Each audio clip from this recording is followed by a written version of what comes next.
as far as I heard, a very multicultural city. Yeah.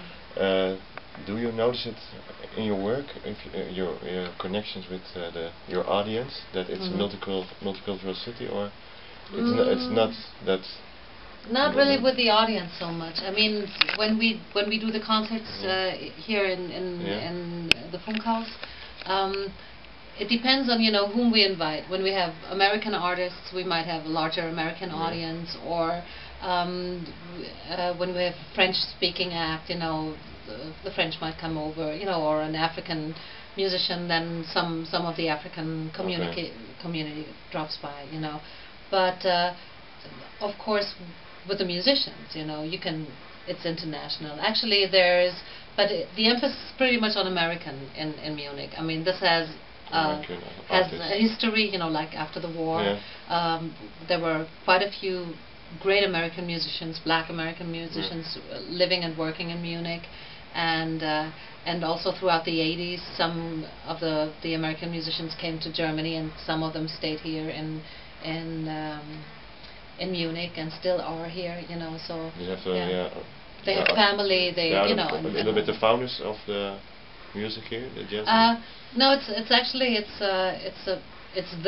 the Americans who were here. I mean, and then it was back then the young Germans, of course, like after Nazi Germany, the young ones wanted this music and the freedom that came with it, and there were a lot of clubs here, as in a lot of German cities, where live music was played, and these were high times also for the radio station here, for jazz music in this radio station. They did a lot of live broadcasts and went into the clubs and recorded. They had like Miles Davis playing here and all. It was really freedom. It was a great time. Yeah. And of course, you like you said, you work with all different kinds of nationalities. Do you think that's a main factor in improving creativity or stimulating creativity, that compared to if you work only with German people? Yes, of course, definitely. I mean, in music, in the field that I know about, it's great. For all the musicians I know and work with, love to work also abroad or to study abroad, and do tours to real other cultural, absolute different cultural circles. There are these Goethe Institute. I don't know whether you ever heard of this, and they do these tours where they take jazz bands and bring them to Uzbekistan, for instance, or to Ghana, or Africa tours, or Far East, or whatever. And this is just very, very inspiring, for the musicians to play there, to hook up with the local music scene, play together, and connect and learn different styles and all that. And you can hear it in the music as well. I mean, there are so many young people now who have this broad horizon of musical influences, and whether it's rhythm or the different scales, like Indian scales and all this, and Arabic scales, which have been used before, of course, by John Coltrane and all this. But now it comes so much easier, than it used to. And to have narrow-minded people in this field is impossible. Is rather impossible. I mean, you can specialize, of course, on a special segment of music, but I hardly ever, I never talk to somebody who says, I don't want to know about this and I don't want to know about that. You want to know about it and then make the decision what you can use for your own personal mixture of music. Yes, sir. What about the creativity in European Parliament? Can it be useful? Oh, that's. I don't know exactly, in which terms you mean that. By meaning the politicians in the European Parliament should put more emphasis on